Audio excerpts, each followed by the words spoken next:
Magandang umaga! Kumusta po? Narito po ulit ang update natin para sa lagay ng ating panahon. Ngayong umaga po ng May 25, 2026. Sa ngayon po ay easterlies pa rin ang hangin na umiihip po dito sa ating bansa. At ang LPA na nandito sa loob ng ating area of responsibility, gaya po ninyong nakikita, ay lumalakas na po at mataas na ang posibilidad na maging bagyo yan for the next 12 to 48 hours na siya pong hahatak ng habagat. Hindi naman po yan nakitaan na tatama sa ating kalupaan, pero posible yan na maging malakas na bagyo na magpapalakas ng habagat na siya naman pong magpapaulan dito po sa ating bansa sa susunod po na mga araw.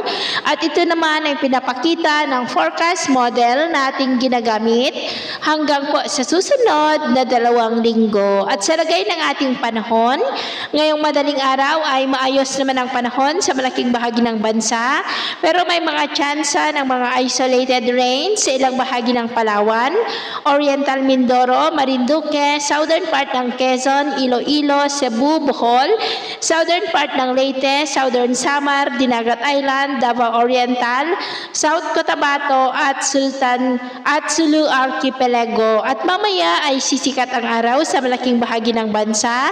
Mainit at maalinsangan ang panahon, pero may tsansa pa rin ng maulap na kalangitan with isolated rain sa ilang bahagi ng Palawan, Leyte, Southern Samar at Sulu Archipelago.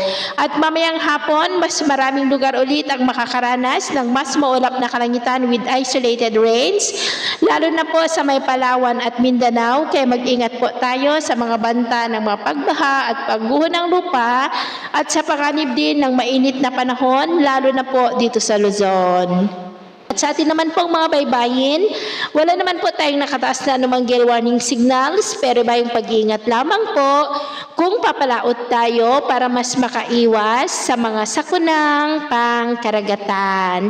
So yun po ang latest update natin sa araw na ito. Takpo muli si James na nagsasabing, sa kahit na pagsubok po na darating sa ating buhay, huwag po tayong mawawalan ng pag-asa. Thank you and God bless!